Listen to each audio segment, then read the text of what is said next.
Action. Welcome to another amazing episode of the Action Podcast. Today, we are on episode 90, Pete. 90. We've done 90 of these bad boys, not to include the other one. We're almost hitting that century mark. That's right. And today we got some solid movies here. Our number one movie is the long-anticipated Bob Marley One Love movie, available now, came out on Valentine's Day. Next, we have Madam Web, a Spiderman world film with Dakota Johnson. Right. Next, you can catch this movie on Hulu now, but it's called Suncoast, starring Laura Linney, Nico Parker, and Woody Harrelson. Yep. Next, we have Land of Bad, and that literally came out last night / today, but I was able to check it out last night, so we'll talk about that today. That stars Russell Crowe and Liam Hemsworth, and Milo Ventimiglia, who played Rocky's son in Rocky's son. Yeah, Rocky and he V. was in Heroes. He was in Heroes as well, which Yeah. was a great series for the first season. Yeah, he's done a lot of good stuff. Next, we have Players.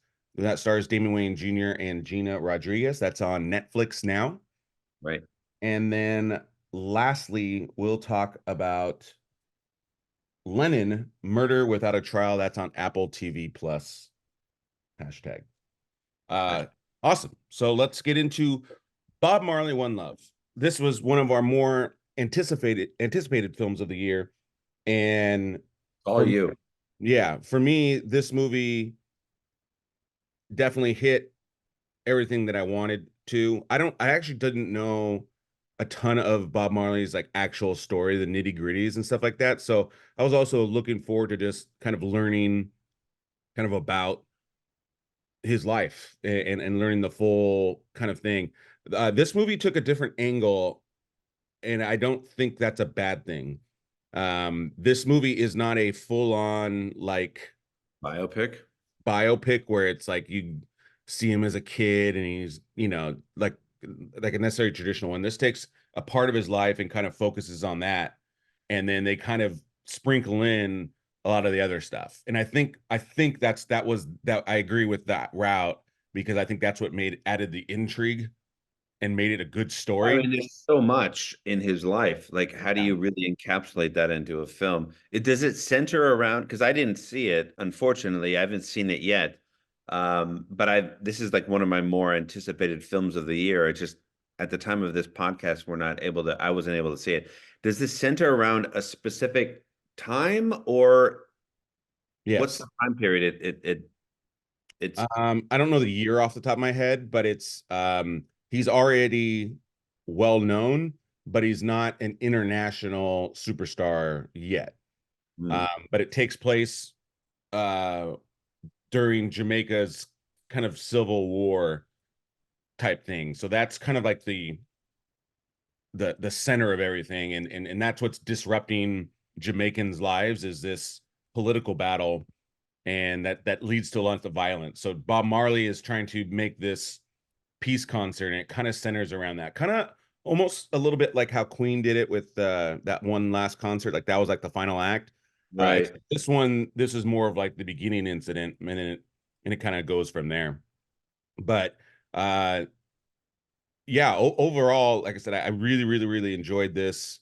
I thought it was great, and was even emotional. I think, if Redemption Song is a powerful song, and so if you put that song in the right place, it can add a lot of emotion to a film, and I love that. But yeah, check it out. I mean, I'm not going to obviously spoiler alert anything here, but What did you think about the performance of Bob Marley? Like, did he do amazing? yeah, I mean, I haven't seen a ton of like, I don't know if like that was his voice or if he was lip syncing. Like, I don't know, 'cause, Right. I know in like Ray, Jamie Foxx, that was his voice and he was able to mimic Ray Charles. I don't know enough about this guy on whether that was his voice, but I mean, everything looked clean. He was seamless as Bob Marley. Again, although I love Bob Marley's music, there just was a documentary that came out that I want to still see, that I'll probably still see today or this weekend. But yeah, the performances were great. Again, learned a lot about just a lot what was happening, and Well, then yeah, I can't wait to see it, and I do know a little bit more about the actual life of Bob Marley because I looked into it for years, and so I know a lot of the ins and outs. So it's going to be really very interesting to kind of see yeah, what yeah. I So don't. Yeah, there was only like one little issue I had with the out of film. 10, what would you score this movie as a biopic? So I'm gonna give two answers to this, and only because I want to see it again. And so out of all the biopics that's ever came out, Bob Marley is my favorite artist that they've made a Right. biopic. So from just a Bob Marley fan, I absolutely loved it. But at this time, I don't know if I could separate Bob Marley as my favorite singer and then the film about him versus this is the best biopic film I've ever seen. Like Ray is, I've always told you this, Ray is like the standard, I think, for a biopic. And I thought that was is almost perfect. The one thing and again, I still have not fully processed my thoughts on this. There's some things I know about Bob Marley that I thought they kind of just swept under the rug. I thought they could have made it a little bit more of a center of his life, Mm-hmm. um, to make it a little bit more harder. But I know the family was involved in this, and sometimes that's not necessarily a good thing. Because even Ziggy Marley like opened up the movie, like, thanks for coming to see our movie. Right. uh, Well, and it's and he was on set. He was on set every day. And again, like, okay, but are you able to look at this as an object? Are you going to be subjective or are you going to be objective? And I felt like, yes, it was somewhat objective, but not, I don't think like 100% objective. I think, Yeah, I really wish I would have been able to see this movie before the podcast because this is again, like I said, one of my most anticipated films, and I wish I could contribute to this part of it because we'll still make an Instagram reel for you and still give, I'll post something for sure. and even if you want to do a full, like a longer, like a 5 minute review on it, Yeah, we can even do a back, you and me, we can come back and just do a one love back and forth on it. And we'll do a short because clip we on have it. because we have one love, Paul. That's right. That's right. Just But one. ultimately, again, highly, highly recommend it. Most people that I know have somewhat an affinity for Bob Marley. So I'd say check this out. This is definitely one of my favorite biopics of all time. I would definitely say I liked it more than Bohemian Rhapsody. But again, I don't know if it's a better film or if That's I just love this that's more. pretty high. Yeah, Bohemian Rhapsody was solid. yeah. I mean, like I said, this is maybe my favorite biopic. Like I can see myself watching this. Oh, Better like, than Walk the Line. I never saw Walk the Line. I gotta watch that one. What? Oh, guys, I wasn't a Johnny Cash guy, but You don't have to be a Johnny Cash guy to like watch that film and be like, oh my God, this is no, I amazing. know. I know I need to see that movie. When it came out, I wasn't seeing movies at the time, so I All right. just Ray, Walk the Line, are two of the top, yeah, and Bohemian Rhapsody I think is up there. Bohemian Rhapsody is This good. this is clearly better than the Elton John one. I thought that one was okay. Right. Um, But the beauty of the Queen Bohemian Rhapsody was that it all was about an event, but it still gave you the story of their career, right? But the big that's what moment this one. was That one.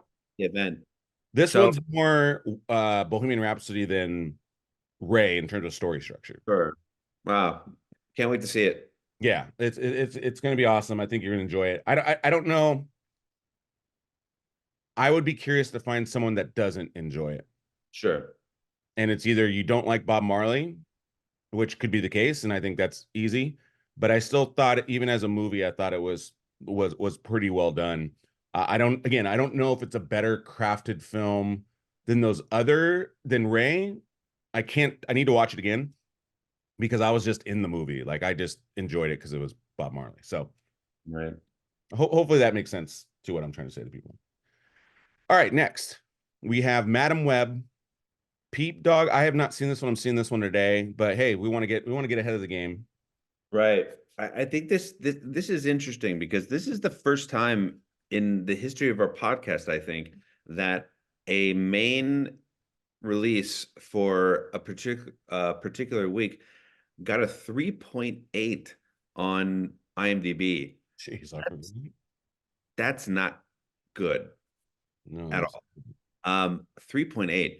And the director S.J. Clarkson is a renowned director in the television space. Like she's done, I mean, look up her name. She's done 100 shows that you've loved, and she's done an episode here or there within these series. Like if you look at her IMDb, she has a resume that is stacked. Like this is an absolute professional. And she's a very lot of actors in this movie.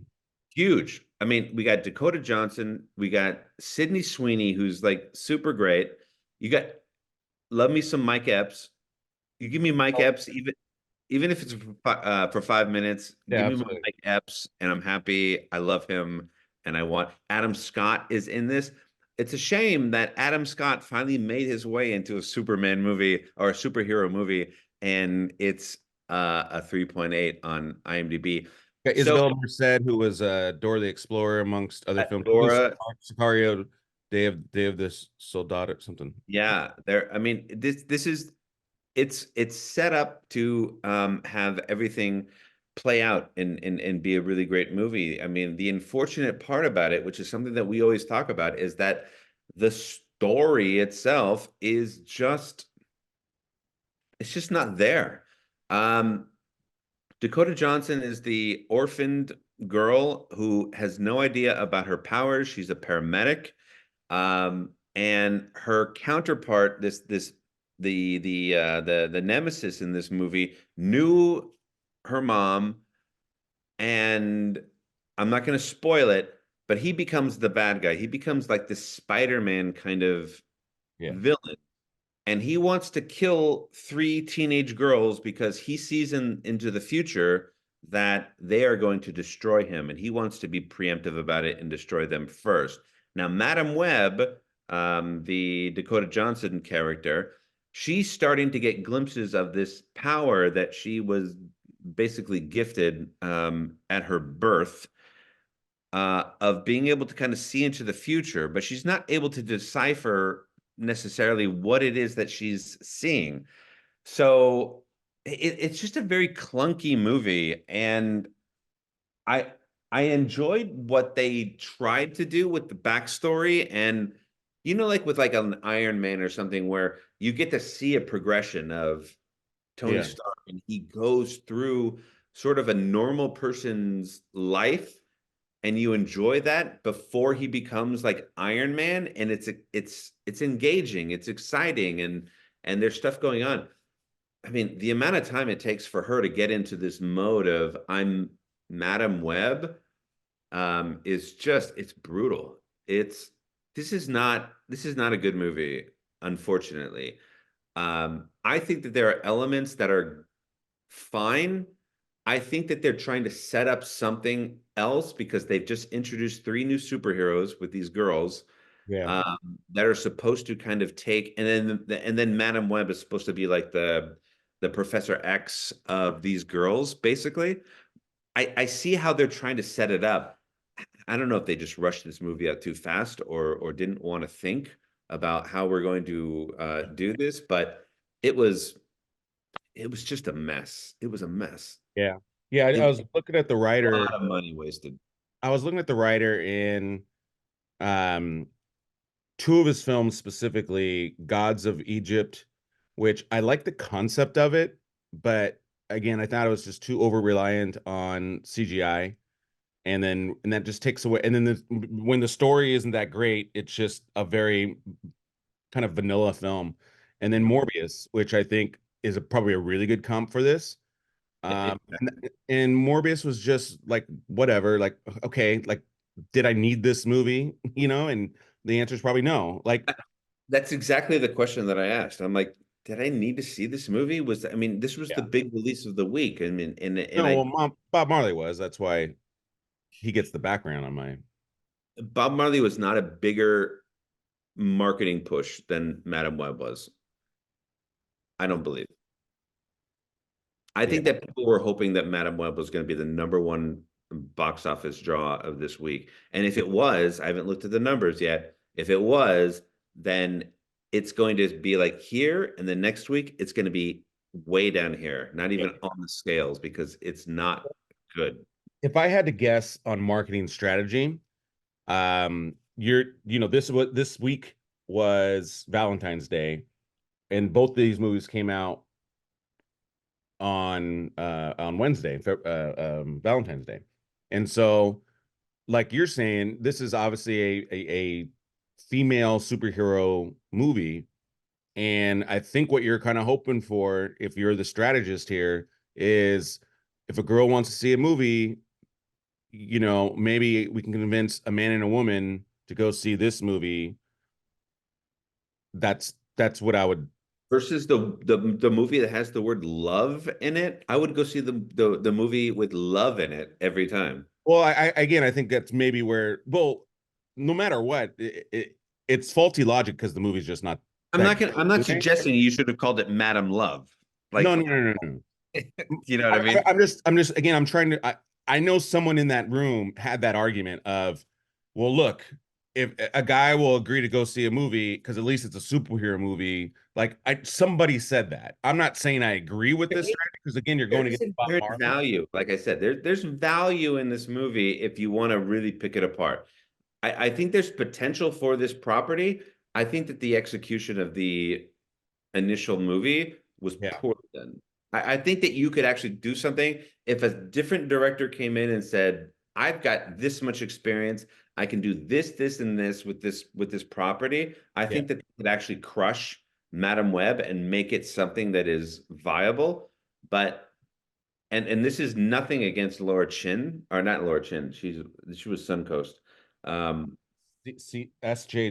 Yeah, this is nothing against the director. But there's only so much that you can do with what you're being provided, and what he was probably provided was not great.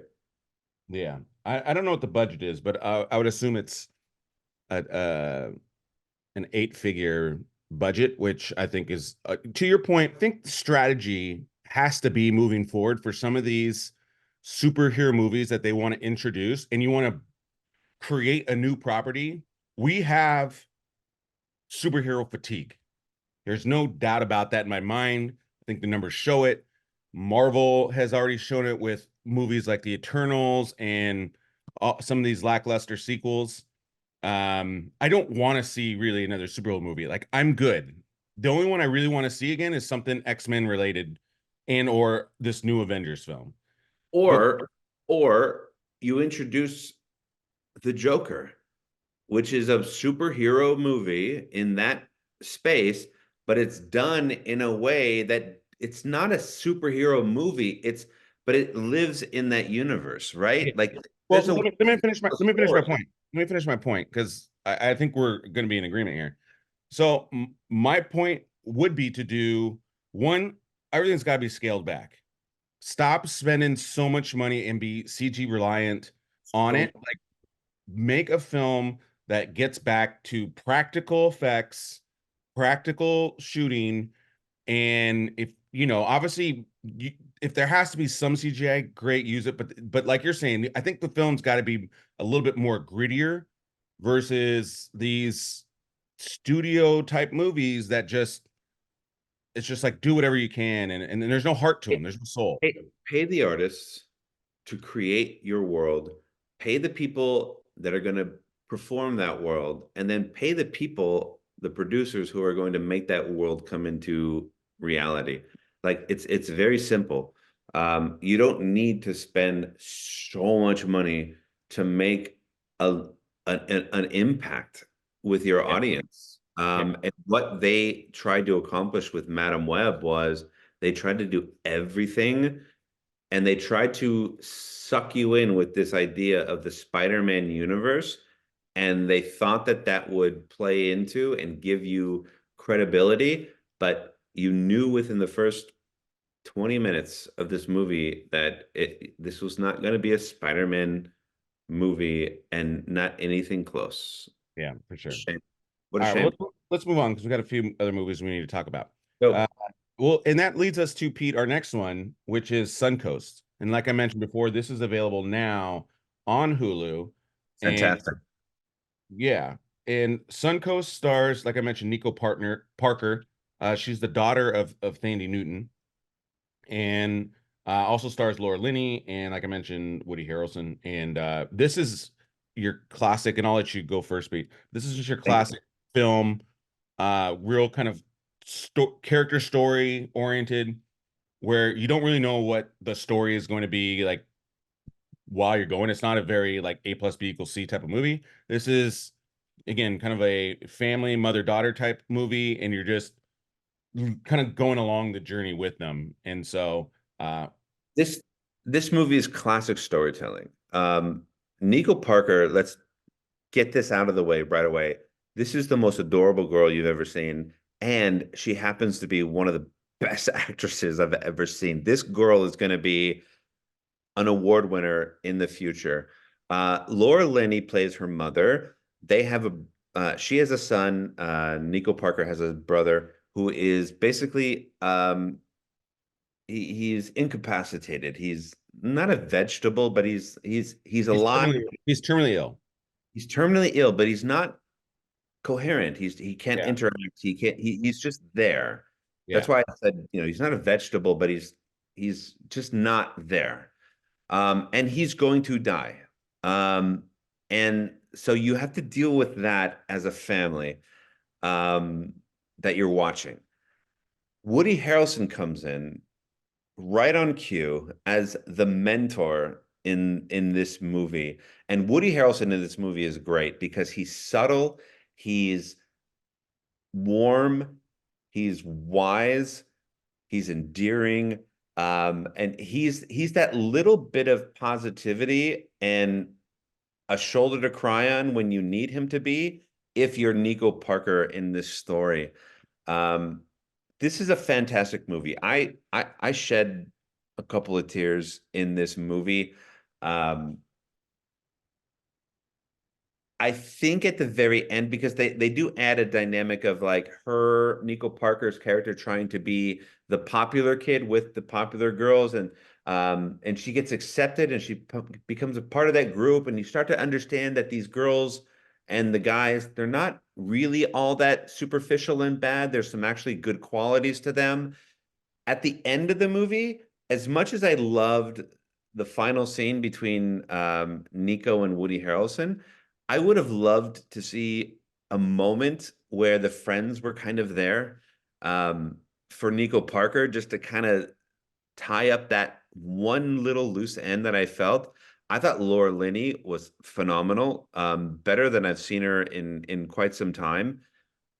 It This was is a Ozark. I mean, I thought she was like it was a very oh, I'm talking about film. Ozark, she crushes. She yeah. crushes Ozark. That's I think TV. she's on par with her Ozark character. They're different characters, but 100%. She plays a woman as a mother that I really hated her in this film, and I ended up actually really, really loving her at the end. Like, this is what I'm talking about in terms of proper storytelling, yeah. because every character starts in a place and ends in a better place for the obvious right reasons, and it's not contrived and it's not CGI. I mean, this is literally a story with people acting in front of a camera in a real setting, and you get everything that you need. This Yeah. is a fantastic movie. It got a 6.6. I would give it a 7. Um, I I, would even give it an 8. I thought that this was so well done. Yeah. And Laura Chin, who is the director, Her debut. yeah, it's her debut. This definitely felt very personal, um, because she's from that area, which is the other side of Florida, like the Tampa side, Right. and then she's very similarly race structured as Nico Parker, so she's half white, half African American, so she has that that kind of look Right. with the hair and all that good stuff. And so I definitely felt Nico Parker was this extension of the director. And again, I think that's what there's some things you can't make up. And again, I felt this film had the passion and the soul in it from Laura Chin. So it just felt personal, like you knew this, she experienced this, and this is probably very similar to something she lived with in life, and it just shows. And you You get can't, that last image at the end of the movie, and I won't spoil yeah, it, but you get an image at the very end of the movie, and you yeah, know that this is a very personal tale, and yeah, well done. yeah. And again, that it just adds another layer that you can't contrive, And but yeah, highly recommend this. Pete, you kind of already said a lot of the good stuff on it, and I thoroughly enjoyed this. Again, sometimes streaming movies, they're difficult to watch And because you can get thank you distracted. But for this recommending it, because I didn't movie, know about this movie until you recommended it. So thank you, because yeah, I'm glad I got to see it. I wasn't like 100% paying attention to it initially, and then it just kind of drew me in, and all of a sudden I'm fully locked in. And it's like, and then I remembered I wasn't even trying to watch the whole movie in one sitting, but then I was just like, like I need to watch this. Like I don't want to leave this movie, and so it's just kind of like a good book. Like you just couldn't put Very it. good. So check that out. Well Available now done. on Hulu. Next, we have Land of Bad. And again, this stars Russell Crowe. It's directed, written by William Eubank. It doesn't have a ton of credits, so it's still a pretty new film. Um, and this is your classic military film, and you have a mission, and then you're on the mission. Not a ton of exterior stuff, but it's just, hey, this is what the mission is, and then we gotta do this mission. And I don't think, by the way, I'm not that's not a bad thing at all. Sometimes I love these movies where it's just, all right, here's the mission, okay, and this is now you got to execute that mission, and I love that. And then things are going to happen, of course, and it's how you adapt. My comp for this movie in terms of structure and even like how it's done is a lone survivor or a Black Hawk Down, where again I have a mission. That Centered mission, around an event. yeah. I one First of all, I think the title could have been better. Man, Um, bad. yeah, it's an awkward title. The bad title. Yeah, it's an awkward title, and I don't think it really gives point to the meaning.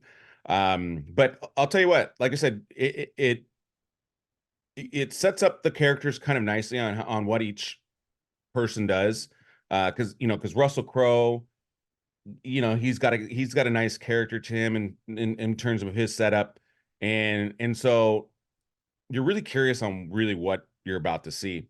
And but I wouldn't say you get into it right away, because I don't think that's true. It's a little bit more like Black Hawk Down, where it's like, okay, where's this movie going to go? And then it kind of happens, and you're like, okay, and then you're on this just a ride for the next hour and a half. And but I thought the action and I thought the tension that you have throughout this film was pretty good. Again, I was a little surprised how entertained I was throughout this entire film. I don't think this is a perfect film, which is why I wouldn't rate it as high as a Lone Survivor or Black Hawk Down. I think obviously those are like some of the best in this genre, but I think this is just a step below it. It's a crazy thing is, by the end of the movie, and I'm not gonna give any spoiler. It just, even though it wasn't like a bad ending, quote unquote, it there was still something missing from the overall movie. And I think it's just because, and again, this is not going to spoil anything. You really don't know where this is in the context of like what the actual mission was, and then why this person was important. And I Mm. think it's just a little something, a little change. It could have been a title at the end, or there could have been one other scene where it's just like we understand who this is on the enemy side. Right. Just give me a little bit more totality on like, oh, okay, this is a bad dude. Like they show that he's a bad dude, and so we know he's a bad dude. So the movie works while you're there, but then at the end you're just like, All right, so then did we complete the mission, or like what's happening like after, where you kind of want that epilogue?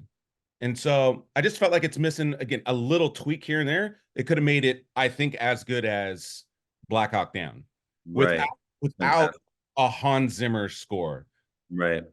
I think that's the only thing. Also, now all movies aren't created equal, so I to just say Hans Zimmer score. I know I'm making it sound so easy, but Right. obviously there's a Oh, huge they couldn't get John Williams for this film, Paul? yeah. There's obviously a huge Suck for sure. and Hans Zimmer though when Black Hawk Down came out, he wasn't as huge as he is now. So like Yeah, but it's pretty good. you could get I feel like if they spent their money, you could maybe have gotten like a protege, maybe not Lauren Balfe because he's also now expensive, but like there's a guy that works with them. I feel like you can get that guy. Right. The score, by the way, wasn't I enjoyed the score. I think it like the action score I thought was solid. I needed that emotional, like when there's an emotional part scene, that score where it's just like, oh my goodness, that was so powerful.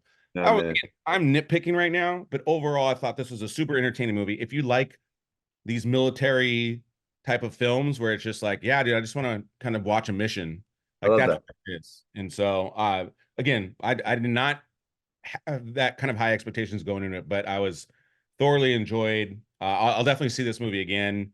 This is a movie you can watch over and over and over again, and No, it's sick. be entertained. So yeah, go check that out. Uh, Nice. next, we have Players. This is on Netflix now. Again, this stars Gina Rodriguez and Damon Wayans Jr., amongst others. And Pete, do you want me to start on this one, and then you? I can start real fast and then you can go. Because you told me to watch this movie because I didn't, again, this was like I didn't understand that there was a movie like this out there. I started watching it. I'm not done with it yet. I did feel like I couldn't get into quite much of a story because it was so rapid. Like there were so Yeah, many things happening, and every 2 seconds there was something new happening. It was like watching TikTok on crack. yeah. Uh, there was so much. So I'm interested to hear your point of view because you've seen the whole movie, and I hand it over. Yeah, I agree with that setup. There's a lot that goes on Right. right away, and I'm not saying that's a good or a bad thing. But it's also like it's almost so fast that you don't it's almost too fast where you can't even like laugh. But then you're like, oh, that was kind of funny. So this might be a movie that you may need to view more than once in order to really understand everything on it. But once you kind of get over the beginning of it and you kind of see where the movie's going, I think that's when I really started to then grab interest. This was another movie again uh, that I love Damon Wayans Jr. So that he was a big reason why I kind of like stuck around and wanted to watch it. And then I don't have a ton of experience with Gina Rodriguez. I know who she is and I've seen her and stuff, but I haven't like not a lot of her stuff is like my favorite stuff, and then that's not an indication of anything. Just she writes or she does a lot of roles that of stuff I just haven't seen. But like Jane the Virgin, right? Like I've never seen Jane the Virgin. But I I liked the dynamic with her, and I liked Damon Wayans Jr. Like I liked the setup, and I liked the fact that they all worked in the office, and Right. then I can actually relate to a lot of what this movie was. And I enjoyed like the fact that they all work together. I like their profession, and again, I can relate to some of that where, she's a like a local sports reporter, and so she covers like these obscure. I liked a lot of this stuff. The one Uh, guy does obituaries and yeah, exactly. yeah. So there's a lot of things that I liked about this film. I do don't I agree with Pete. It's almost so distracting in the beginning that it takes away from the actual story, and you don't Right. get into the story till almost a little while longer, and you start to You see. don't need to do that. Like the best comedy last year, in my opinion, was Joyride, right? And it was like Yeah, it didn't they didn't come at you rapid fire. They brought you into a scenario in a very comedic, calm way, and then it allowed you to, once you got into that inciting incident, it propelled you into this story, which became not rapid fire, but then you started getting more and more comedy, and things just escalated, Yeah. right? Like I, I can see why they tried doing a film like this.